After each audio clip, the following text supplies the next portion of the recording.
Hey everybody, welcome back to Northernlion Plays The Binding of Isaac Afterbirth Plus. We don't lose on quarantine. At 60 wins in a row, you press the spacebar, you take a deep breath, not out of nerves, although this run is a little nerve-wracking so far. You take a deep breath to fill your lungs with the oxygen necessary to fuel your muscles, so you can get the job done. You don't want to open up multiple paths here. We got super lucky to get a heart, but we had to make a move. That's a spicy room to be your first room here. There's no doubt about that. So let's talk about what we got going on, and let's talk about what we're gonna do to fix it. Right now, things are a little spicy. We need a spirit heart or a bomb or enough money to buy a spirit heart from the shop. Let me rephrase. We need a spirit heart.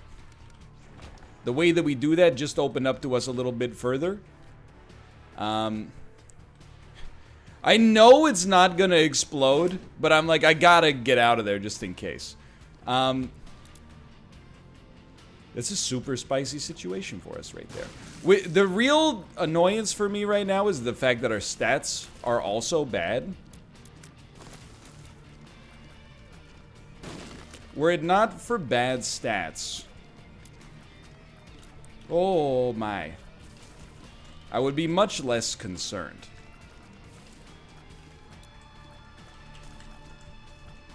No! I knew as soon as I walked into that room, I was like, you know what? I don't think we're making it out. Hit me with a space bar on that one. What? Okay. I gotta say, though, I know I said this recently, how, like, on a long run, at least you get the chance to, like, have a chance to survive. Whereas on a run that just gets spiced out of its gourd immediately, you know, things are a little bit touchy. On that one, I feel way less bad losing that one than I think I would have felt if I had lost the one that was like a week ago. That, like, it sucks, don't get me wrong, but I think I had time to come to terms with it and kind of, oh man, they're hitting me with some real sauce right off the bat here too. I had time to come to terms with it and recognize that we were probably gonna get destroyed. The only thing that haunts me on that one early is whether or not we could have made it if we had just gone in the other direction. Like when we saw a long room, maybe we could have been like, you know what, this long room, I don't really want to go to it right now. Maybe, just maybe, if we had done that, we'd be okay. But here's the thing. I'm in a good mood. There's no use crying over spilt perfume. There's no use crying over spilt milk. I don't know. There's no use crying over spilt perfume is a country song from when I was a kid. What do we do on this run? We pick ourselves back up, and we have the only attitude that it's possible to have right now. Let's get ourselves going and get to 61 next time. It's not easy. Let's be very clear about that. And I mean, it's always going to be a bit stinky to lose 2 months worth of a streak. But it is what it is. And it's our obligation to keep it rolling here. So apparently, we can finally say it. We do lose on quarantine, although I will say by the time that this video goes up, it is possible that the quarantine might be over where you live. That being said, that feels like a hollow victory. He's done it. He's cured quarantine. I don't know if quarantine is something you cure. That doesn't really make any sense, but oh well, life goes on. The way I'm choosing to look at this is like, yeah, it's a bummer. But on the other hand, let's do it. On the other hand, at least we got another, like, you know, week's worth of wins after that absolutely godforsaken 2-part run. So I'm not too upset about it. I'm honestly, I feel weird because I'm way less upset than I thought I would be. I actually feel like, I feel fine. I guess this is growing up. Come on, I want it. Thank you. We want to go to our shop here. Now, I will say, this run is gonna be probably pretty simple. It's a really good run to rebuild a little bit of your confidence on. It's just a very common secret room archetype there, so I went for it. It feels weird to have the streak end so anticlimactically, but that is what happens, like, almost all of the time. The most common 2 ways for a streak like that to end for me are a long run where I throw it away, being too zany at the end, and then the other one is just 2 of hearts. A run where you start with low HP and just die. You know, it happens. But yeah, I'm eager to get things started again. You know, it feels weird to be talking about banter when we just lost something we've been working on for 2 months, but it is what it is. That was not worth it, but that was not worth it at all. There's no but on that one. Anyway, how am I doing? I'm doing well. Thank you for checking in. Thank you for asking. It is a Wednesday in what has been a busy week for certain, but, you know, a fun week as well. A lot of good game stuff this week. Mario Maker 2 update with the Super World add-on. Kotaku said it's got more content than the Brave New World, or the Civ 5 with the Brave New World expansion. I will take and move on. I do want to get rid of the clicker here for sure. XCOM Chimera Squad's coming out. Had some fun playing that already.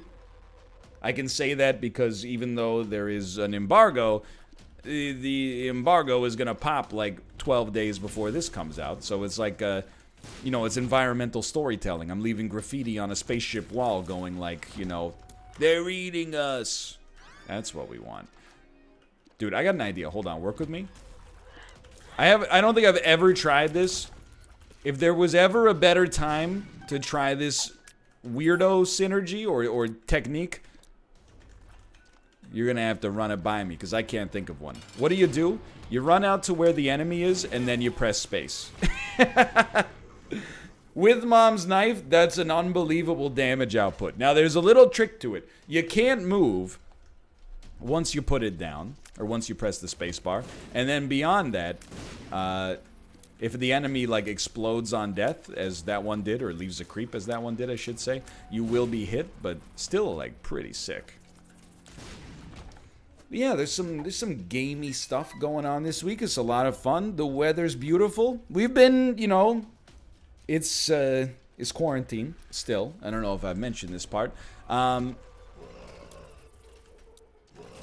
had to move. What are you doing? You're not doing it right. It's quarantine.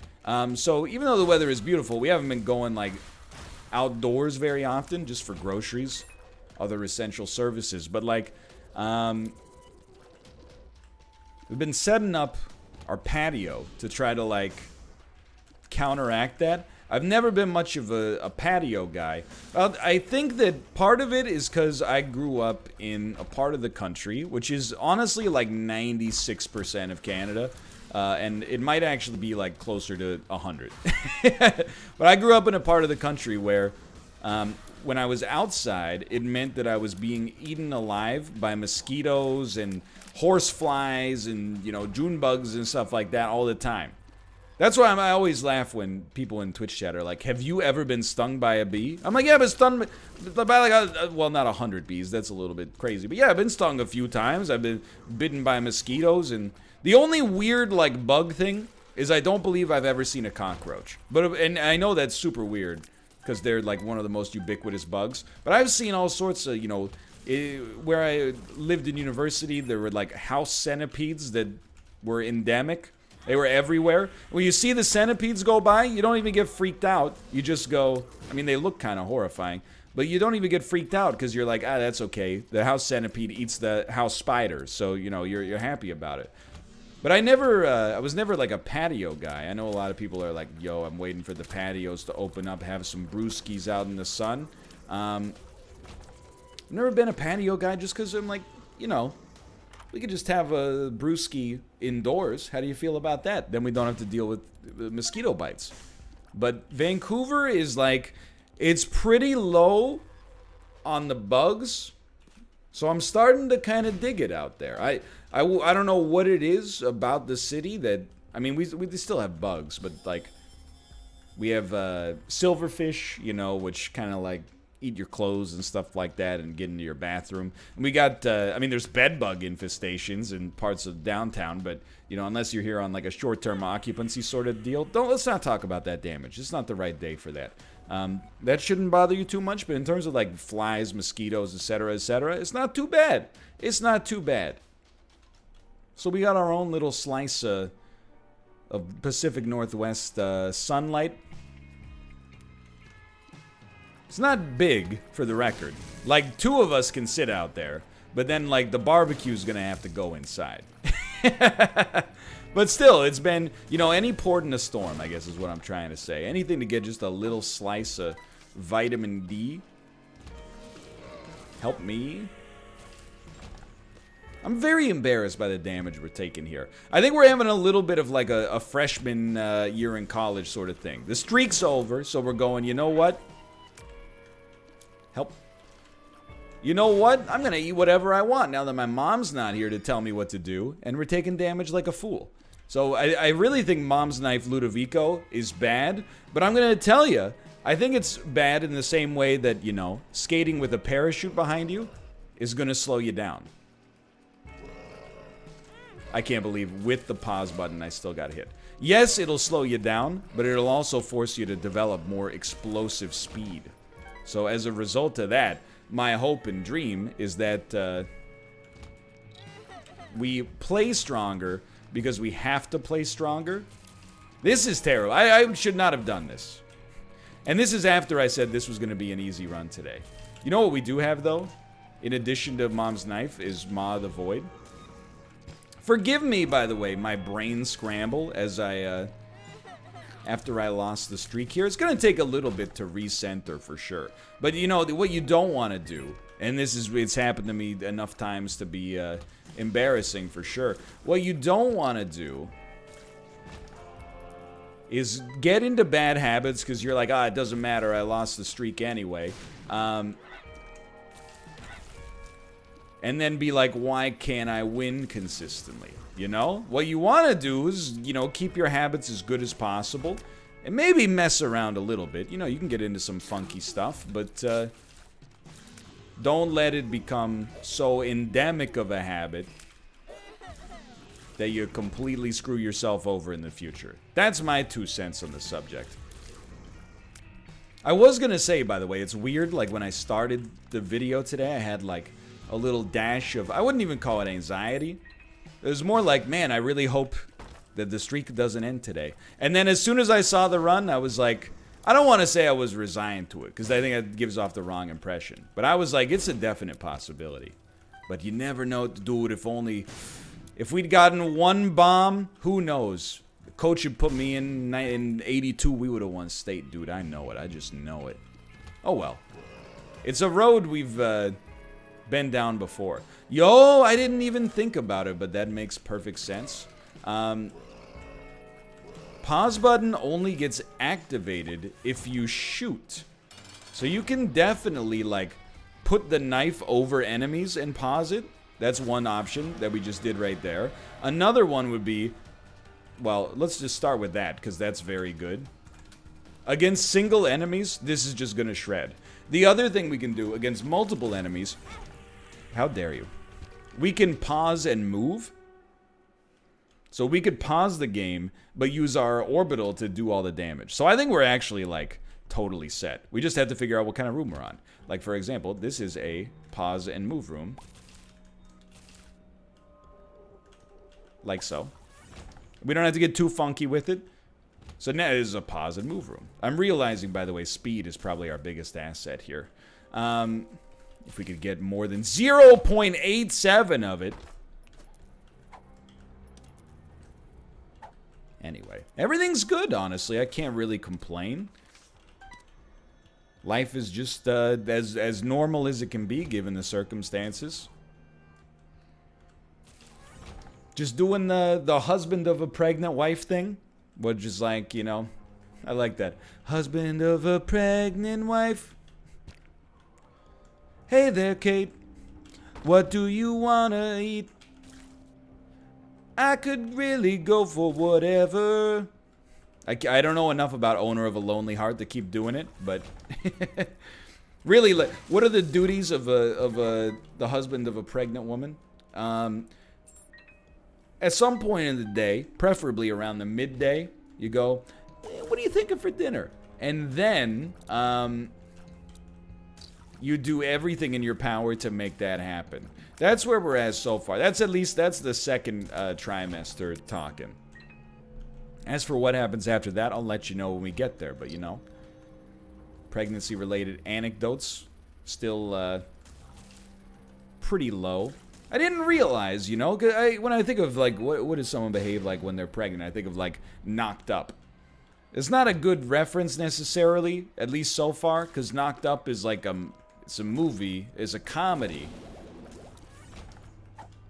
But then I remember that in Knocked Up, I feel like most of the pregnancy is not actually covered in the movie because, like, they have I mean, I don't want to spoil the film Knocked Up. It's a great movie. You should go see if you haven't seen it. Great is maybe a stretch, but I would at least say it's very good. I know it's on vogue to hate on Seth Rogen and even Judd Apatow now, but Knocked Up and 40-Year-Old Virgin, those are like certifiably classic mid-2000s comedies in my opinion. Well, in a lot of people's opinions. Excuse me, how could I be hit without hitting you? Doesn't make any sense. Doesn't make any sense.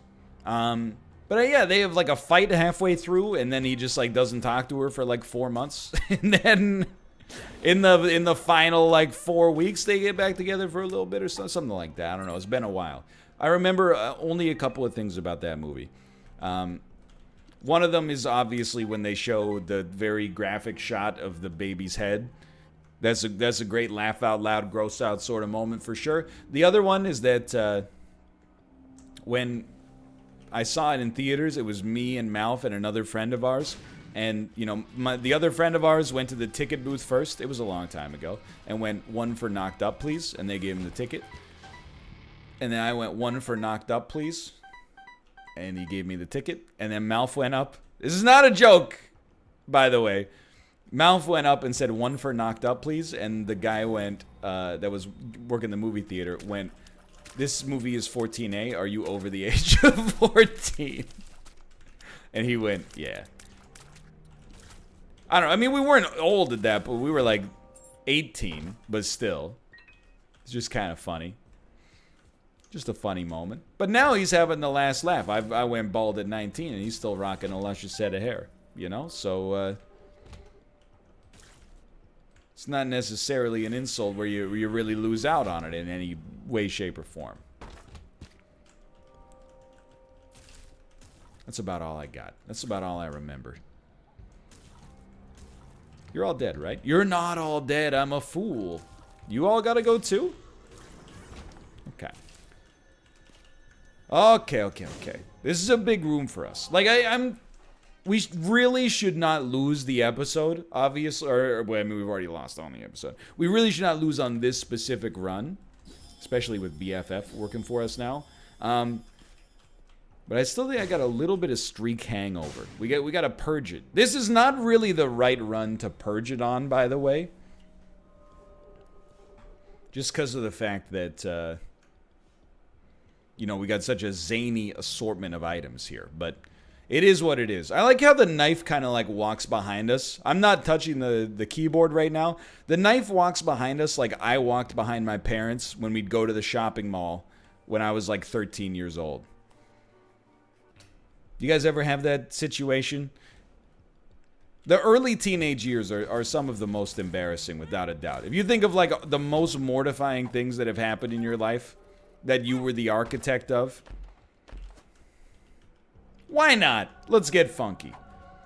Like, it's ironic, right? Like, as a teenager, you're always concerned that your parents are going to embarrass you, and meanwhile, you're doing incredibly embarrassing stuff. Like, for me, it was walking behind my parents, like 6 feet behind them at the shopping mall.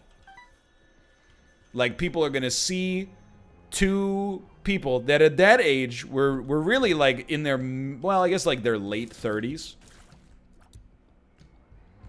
walking through the mall, and then just like a young teenager 6 feet behind them. People are gonna be like, wow, is that teenager at the shopping mall by themselves? What a cool cat. Like, what's the alternative? They're gonna see me walking with my parents? You're not gonna believe this. I saw Ryan at the shopping mall this weekend. You're never gonna guess who he was with. His family. What a loser! You know? But the teenage brain works very strangely. I've resigned myself to that. People ask me questions already that there's no way for me to have any way to answer. They'll be like, you know, are you gonna let your daughter follow in the family business? I don't know, dude. She doesn't, like, exist yet. I mean, she exists as, like, an organism, but she doesn't have, like, hopes or dreams or anything like that. We'll figure that out as we go. We got other fish to fry, you know, when it comes to the child rearing and stuff like that. We're not even halfway through the, you know, the preheating the oven situation here. You're already asking, you know, what kind of bread we're gonna make. We don't know yet. It's up in the air. But I've resigned myself to the fact that I think I will be a cool dad. But I think no matter how cool you are, the odds of your kid thinking you're cool when they're between the ages of like 11 and 16 is essentially 0. It's just like, I'm not that concerned with it, you know? I can deal with 4 years of a child being like, you don't understand. And I'll be like, maybe you're right, I don't understand. And then, like, you know, a decade later, they'll be like, you know, you really understood. And I'll be like, I know. Thank you. I had it all figured out. Dad, you wouldn't understand. When you were in high school, Pavement was still together. That's not true. They broke up in 1999 after the Terror Twilight album. I started high school in 2002, the year after Stephen Malkmus and the Jicks' first album came out. There's a slight difference. I can tell you haven't been doing your Pitchfork readings. Anyway, what am I doing? Embarrassing me? Yeah, okay, fair enough.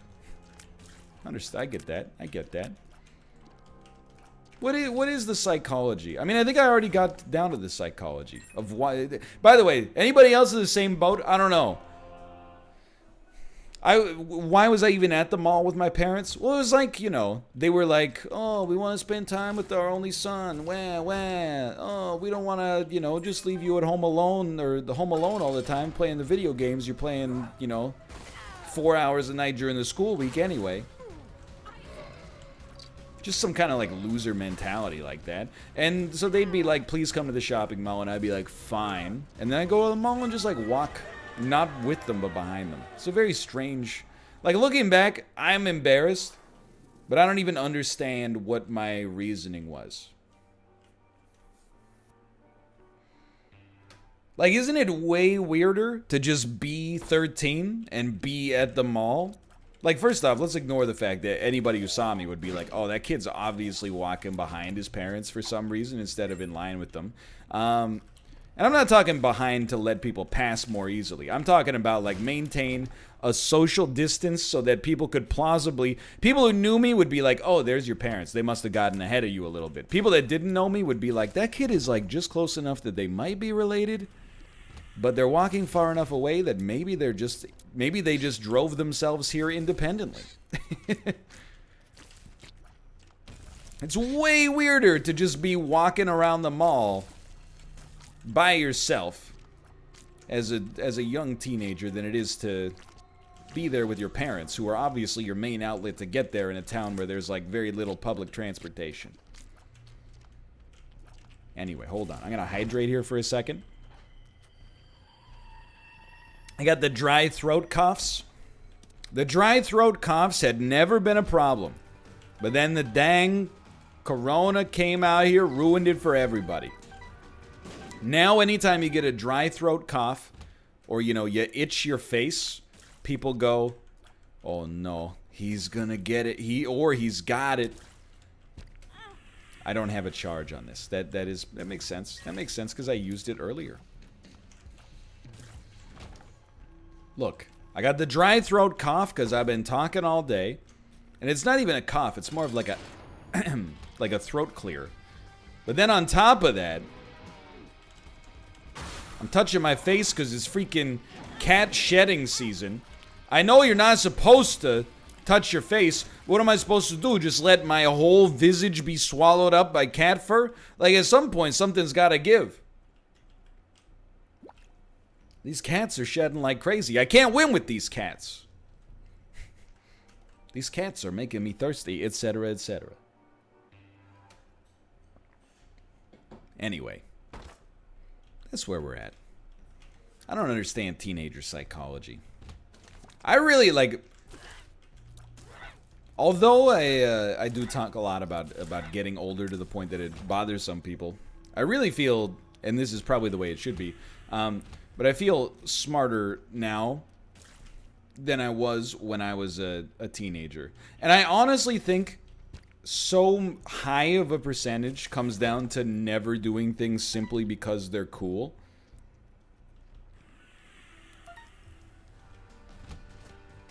I'm trying to figure out where I want to go with the bit. But like the most obvious example that I have as an adult is sleep. You know, as an adult, admittedly I have the luxury of making my own hours, right?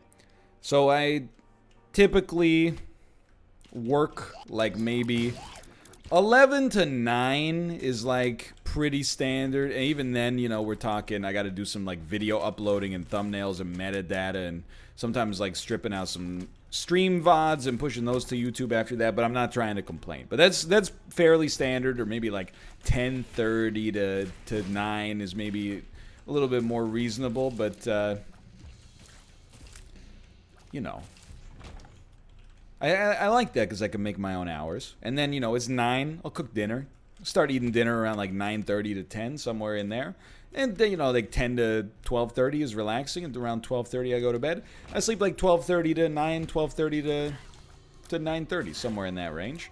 And I like it. And it is a lot of sleep. Sometimes when I say that, people go, wow, that's a lot of sleep. They say it with like a condescending tone in their voice. And I'm like, you don't need to be jealous. I know I got it good. I'm not bragging. It's just you asked the question. Like, did you ask it to get mad? I don't understand. Not you watching this. You watching this, I brought it up of my own free will. I'm talking about the imaginary person who asked me this question in my head to provoke this bit. But when I was a teenager, you know, Monday to Friday, I got up at 6:45 a.m. And it's always interesting to see what kind of reaction that garners. Because people that lived very close to their school always go, 6:45, were you in prison? And people that live very far from their schools are like, 6:45 must be nice. I had to get up at 4:45, take a bus, which then dropped me off to get another bus to go to my school. I understand, you know, I had I showered every day before school, which is good, because otherwise I would have been stinky. And then I ate like a little breakfast, and then I caught my bus around like, you know, 7:20.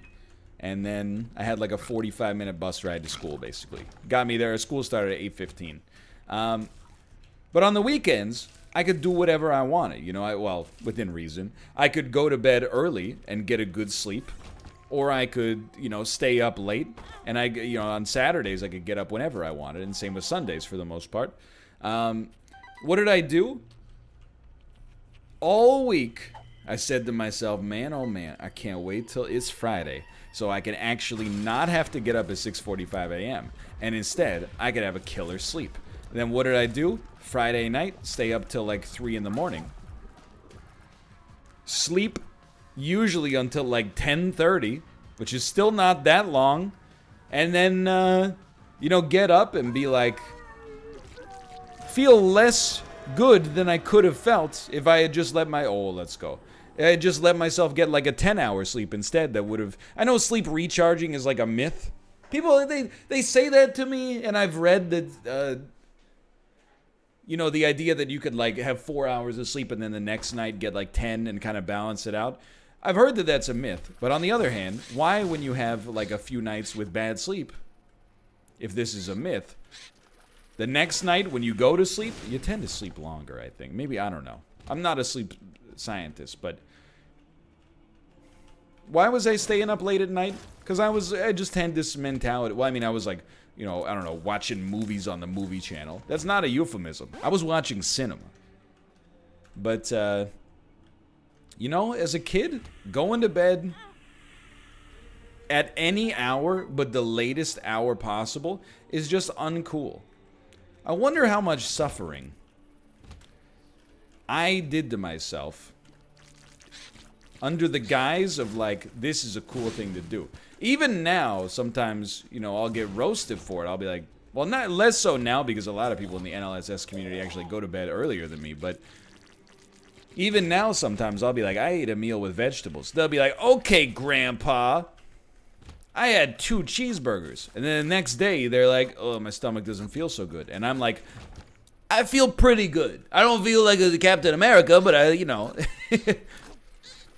I don't have too many Captain America days. Those are behind me. I have days where I'm like, I feel good.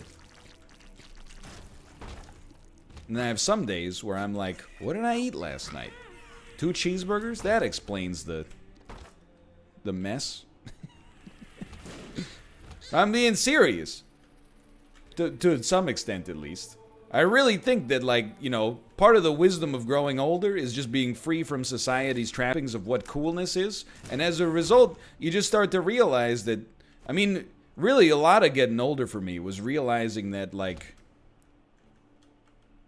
when I was, like, 9, I had life figured out. And now that I mean, I have a job now, but, you know,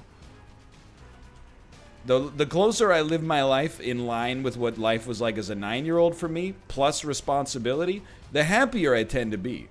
Like, I'm here to tell you, I think I don't want to say I would function well in prison. Let's take a drink of water on that one. That's a little ridiculous. However, I think a lot of adults are in the same situation right now.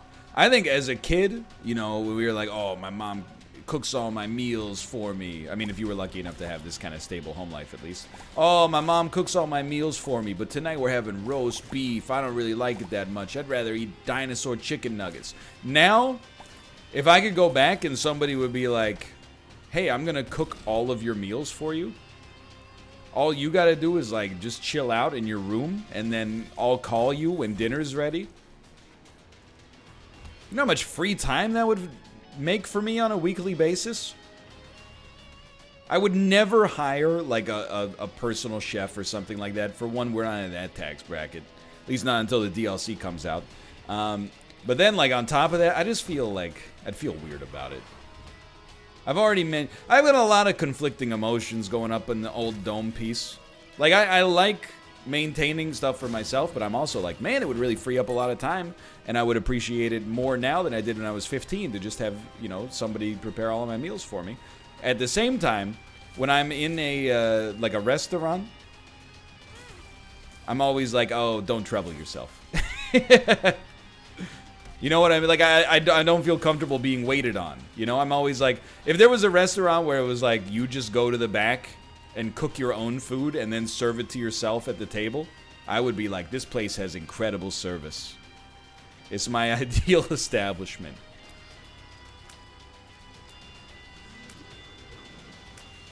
Anyway. I'm just saying. You know, I really feel like a lot of my late 20s and my 30s was like unlearning habits from my teenage and early 20 years, where I was like, you know, I lived like this in college, maybe this is what I'm like as a real adult. And then like a couple years later, I'm like, nah, dude, screw that. I'm like a get 8 to 9 hours of sleep a night sort of guy and stay on the level, I think. That's where I'm at. And the occasional dinosaur chicken nugget. But only if it's wafer thin. Now, if you would just point me towards the nearest boss fight, please, I would be forever in your debt. Now, I want to remind myself, not you, but myself, we did lose on this run. Womp womp. Why do I want to remind myself of that? Because this is kind of like our senior year of high school, you know? Let's just say there's no consequences for this run right here. So, you know, we've already gotten our acceptance letter from wherever we're going to school. Mess around. Take some zany items. Take some weird synergies. And then come back in September ready to play, you know? Build that streak back up. Maybe we only lose twice, or we only lose once. I meant to say once on quarantine. I got it confused with the James Bond movie. Anyway, thanks for watching. Hope you guys enjoyed it. I appreciate your support. Hit me with a like to commemorate the streak that was. I bet we can hit 2,500 on this one. You think so? If you're still watching, if you're not asleep yet, click that thumb up. For now, thanks for watching. I'll see you next time. We can rebuild it. We can make it better. I'm gonna make you believe. See you then.